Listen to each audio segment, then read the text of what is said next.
Ladies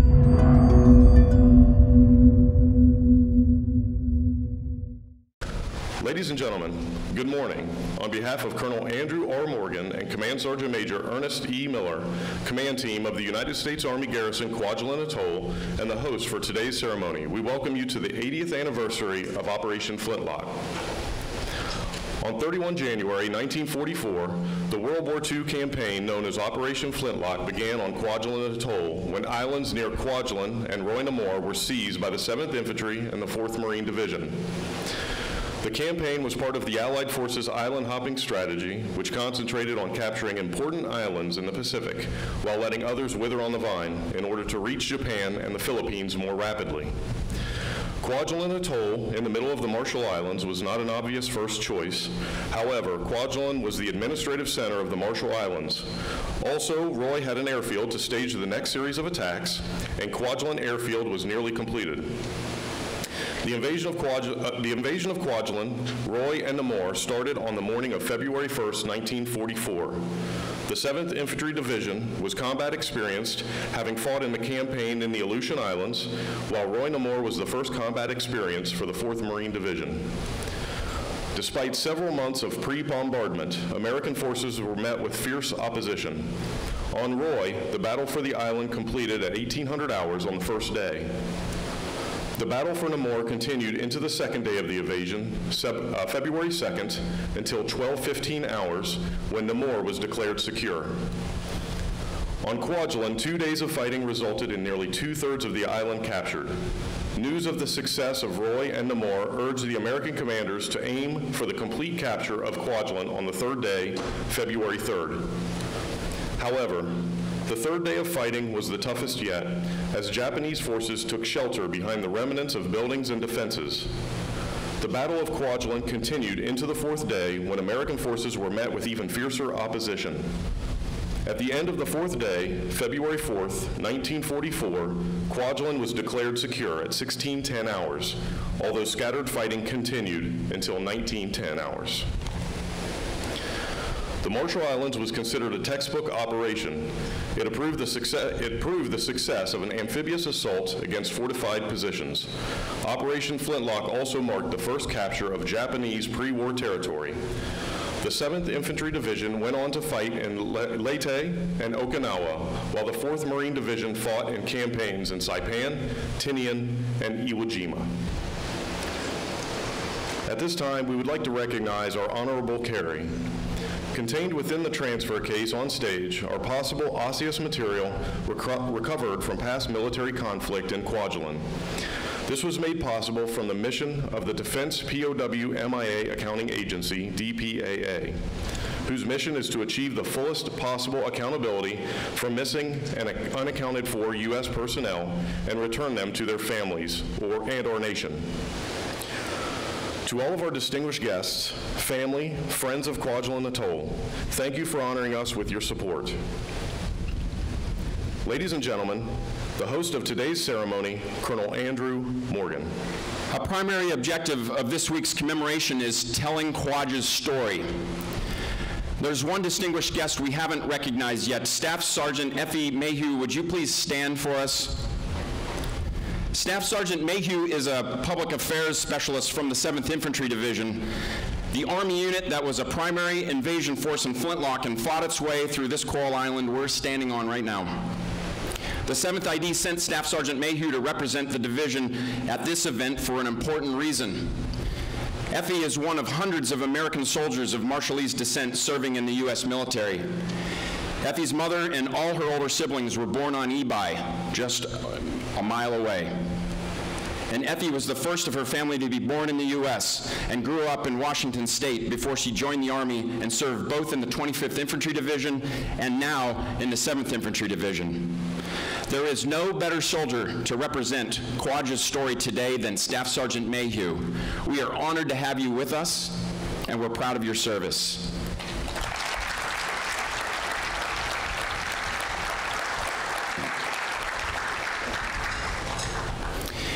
Kwaj Atoll is important to our nation, and this is our home. Truths originating 80 years ago this week that have endured the test of time. The missions that define this place for decades, space and missile defense testing, underscore the one-of-a-kind capabilities and geographical position that make this point on the globe so unique. This week's commemoration is a reminder that 1944 was the genesis of Kwajalein and Roy Nemours' importance to America. This is the 80th anniversary of a momentous military operation that not only shaped the course of history, but also set the Marshall Islands on a path to liberation and eventual statehood as an independent republic. It laid the foundation for a future where freedom and resilience became defining characteristics of both this remarkable community and a free and open Indo-Pacific region.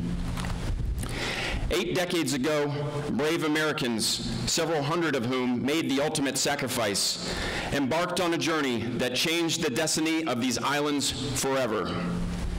Today, as we look back with reverence and gratitude for those sacrifices, our hearts are heavy with a new responsibility. 2 weeks ago, a half-dozen terrifying waves flooded most of Roy Nemours. They not only tested the mettle of our people, but they touched the very core of our shared commitment to one another, that community bond that we call Team Kwaj.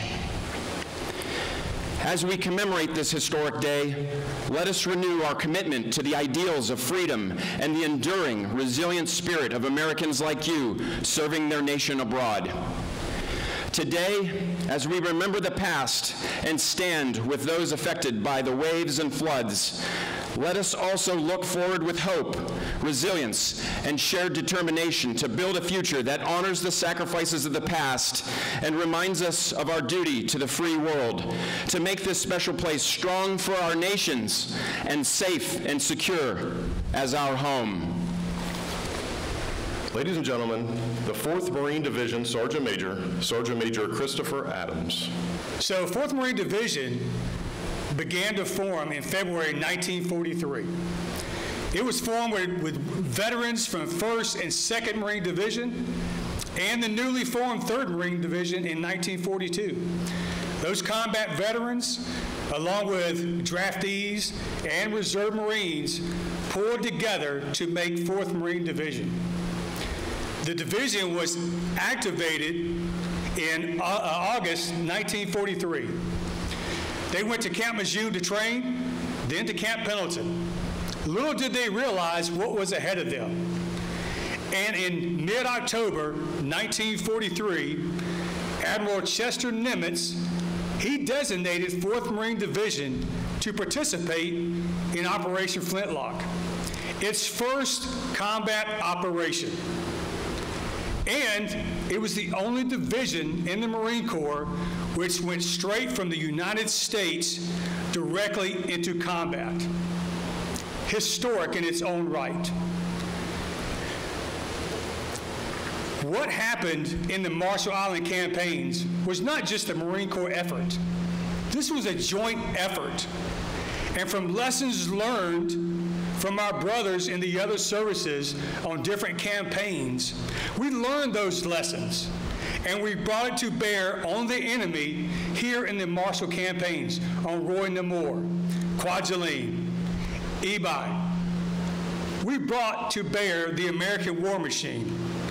And what we learned during this campaign helped project our firepower throughout the rest of the Central Pacific and to the Marianas, and ultimately led to a United States victory over tyranny. Also, the jointness that we learned catapulted us to where we are today as an American fighting force that no other country wishes to face. We are ready, we are willing, and we are able. So just like the 7th Infantry Division has a representation, it is not I or Command Master Chief Paul who represents 4th Marines. It is Sergeant Chakot. We brought him along with us. He's one of our sergeants within division who represents the reserve component Marines who fought during that time of war. And he is ready to go forward when the nation calls. Sergeant Chakot, will you please stand up? Round of applause, please.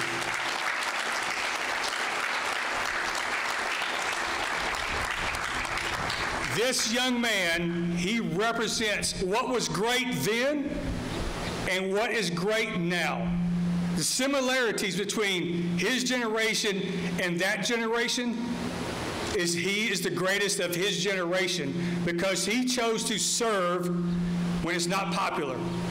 He chose to serve and defend the Constitution of the United States, willing to put his life on the line, just as she is willing to put her life on the line for our country.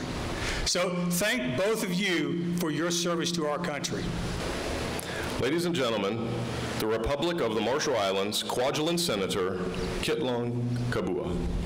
On this solemn occasion, we gather to commemorate the 80th anniversary of Operation Flintlock, a pivotal chapter in our history that unfolded during the relentless tides of World War II. Operation Flintlock was the initial phase of the American invasion of the Japanese-held Marshall Islands, and the strategic importance of Kwajalein Atoll became the focal point of this historic campaign. The island bore witness to a series of incessant infantry charges, fortified bunkers, and unyielding pillboxes, painting a vivid portrayal of the sacrifices made on all sides involved. Today, we reflect on the transformative journey from the crucible of war to the vibrant community that stands before me. Operation Flintlock, once a battlefield, is now a symbol of resilience and unity. The scars of conflict have become the foundation upon which our communities have flourished, and the spirit of those who fought and sacrificed endures in the very essence of Kwajalein Atoll. Crucial to this enduring strength is the bond between the Marshallese community in the Kwajalein Atoll and the Garrison community. Embedded in the Marshallese culture is a sense of community and oneness, which can only be possible through respect, through forgiveness, and ultimately, Yahweh, or love. The shared history, challenges, and people-to-people exchange, cultural exchange, have not only forged an unbreakable connection, but have created a harmonious relationship that exemplifies the resilience of the Marshallese people and our heritage. It is in this unity that we find strength, and it is in our shared history that we discover the roots for our unwavering solidarity. I extend my sincere gratitude to Commander Drew Morgan and the entire Kwajalein Atoll community for hosting us today and including your Marshallese extended family from the national government, from the Kwajalein Atoll local government, and most importantly, from our traditional leaders and their people. Your commitment to preserving the legacy of Operation Flintlock and fostering connections between our communities is commendable and reinforces the bonds that tie us together. The government of the United States has made a commitment to its members who serve in uniform. If you ever go missing, we will do everything we can to bring you and to find you and bring you home. Around 87,000 service members are listed as missing in action from World War II. Some of those are right here in Kwajalein Atoll. A local organization, the Kwajalein MIA Project, was formed in 2011 with the mission of locating missing in action service members in the Kwajalein Atoll Lagoon. The team operates under the American Legion here on Kwajalein and has successfully located 4 of the 9 aircraft in the lagoon that are believed to contain the remains of missing in action servicemen from the war. This past summer, one of the crash planes located by the Kwajalein MIA Project was excavated and remains were found. The container you see here on the stage, the container that you see here on the stage today contains what is believed to be the remains of a serviceman who died in the crash of that aircraft. Today marks the next step in the process of repatriation, transfer to the lab at the Defense POW MIA Accounting Agency for examination and identification. Today also represents another important milestone, because today would not have been possible without the joint teamwork of the Kwajalein MIA Project, U.S. Army Garrison Kwajalein Atoll, and the Kwajalein Atoll community. Together we are working to fulfill America's promise to bring home our fallen warriors from Kwajalein Atoll, representing the highest values of Team Kwaj.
you.